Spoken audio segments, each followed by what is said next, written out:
Thank God we don't look like what we've been through, because guys, the past couple of weeks have been crazy in my life. But I thank God because I can stand here courageously, or rather sit here courageously, and try to move on with life. Every video you've seen, apart from the one I posted 2 weeks ago, all the other videos were filmed in January, before all the ups and downs started happening in my life.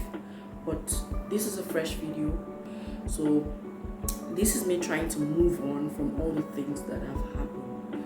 See, it requires grace to have a smile on your face, to cover and shield all the pain and all the struggle that goes on behind the scenes. Okay, life must go on, so we're here.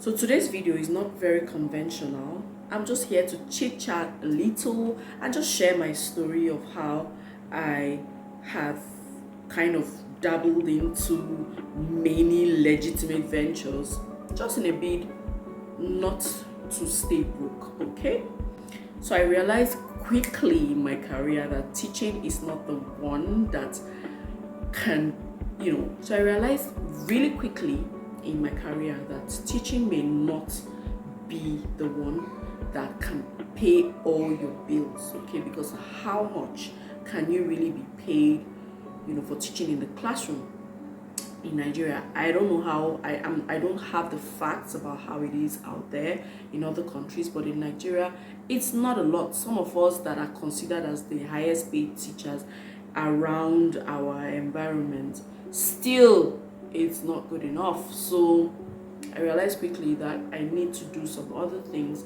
in order to meet up with my needs.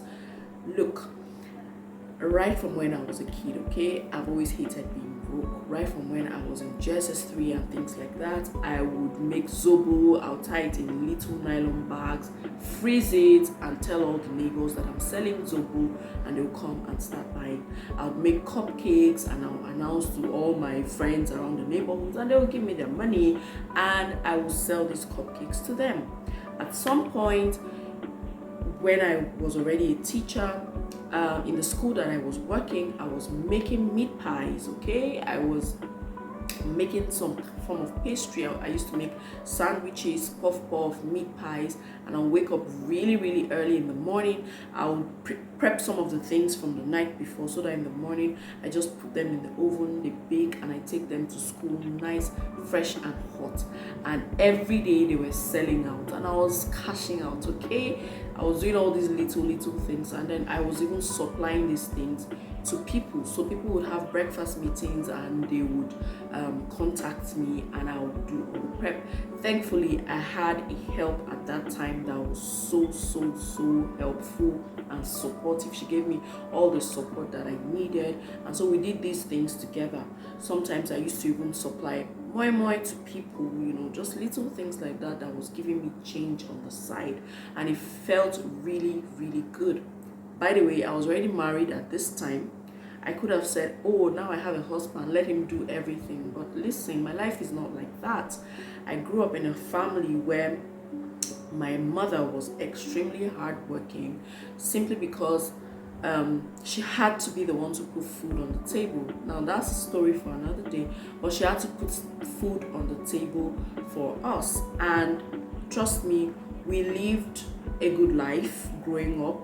There were tough times, of course. There were times when literally there wasn't even enough food for us to eat, but my mom always made sure that by and large we had everything that we needed. Most of the things that we really needed, maybe not wanted, but needed.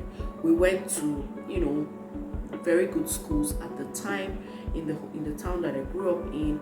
We were always good looking. And I also saw my mom do a lot of things as well.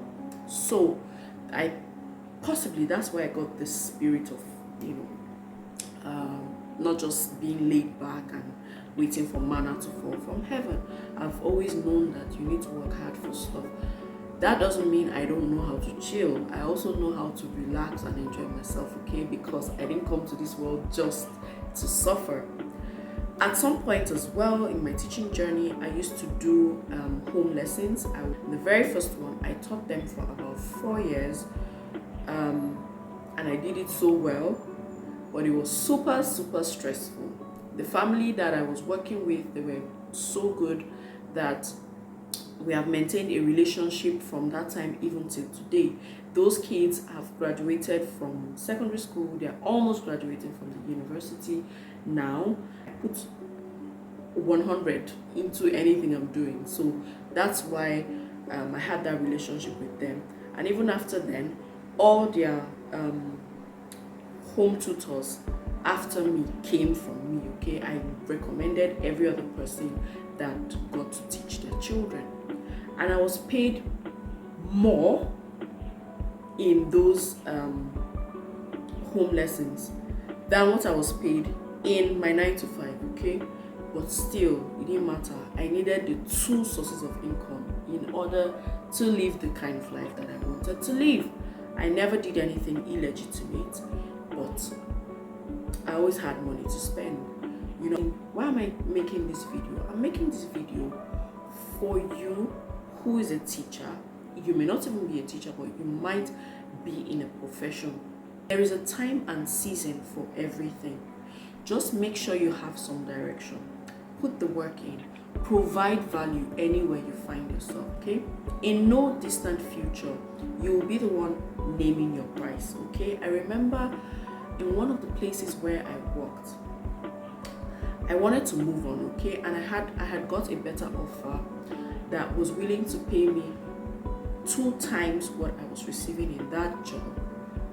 You know what my workplace at that point in time did? They upped my pay to match the offer that I got from the other school, and I stayed because I looked at other things. They hadn't given me much trouble in this place of work. I had learned a lot there. I had stayed there, and that working there had given me a whole lot of stability in that time and season of my life. So I didn't really see any real need to move at the time. I'm saying all this just to let you know that value is so important. Value is so important. You need to give value wherever you are, and you have to come to terms with the reality that your 9 to 5 may never make you rich. Okay, you need to do other things. Yes, that's the harsh reality. Okay, you need to do 1 or 2 other things. Find other services that you can render. Okay, right now I'm into consulting. I organize children's programs in literacy and confidence building, just things like this. I coach children for self-confidence. I've never been the kind of person to depend solely on my 9 to 5 pay. Okay? However, you need to be very, very careful to ensure that you are giving your best in everything. So it's important not to overload yourself with stuff. It's important not to take more than you can carry. Understand the season of your life. Right now, I am quite swamped. I just had a baby, so if you know me personally, you would notice that I've been quiet on some of my social media handles, especially my business page, simply because I just can't cope with everything that is going on. But now that the baby is already growing and getting a little bit more independent, I am starting to come out little by little. I'm only doing things that I can handle from home. So I know that this video is all over the place because frankly, I didn't really prepare any points for this. I just wanted to come and tell you 1 or 2 things, or tell somebody 1 or 2 things, somebody who really needs to hear this. But tell me, did you take anything out of this video? If you did, please drop it in the comments, and also tell me, what do you do? What other side hustles do you do apart from your 9 to 5? Or tell me, is your 9 to 5 pay okay for you? Are you completely content with your 9 to 5 job? Are you not reaching out for more? Are you not trying to do other things to earn more? Okay, drop all your thoughts in the comments. Please don't forget to like this video. If you haven't subscribed yet, please click on the subscribe button, click on the notification bell so that you can know each time I post, and share this video to all and sundry. I'll see you next time.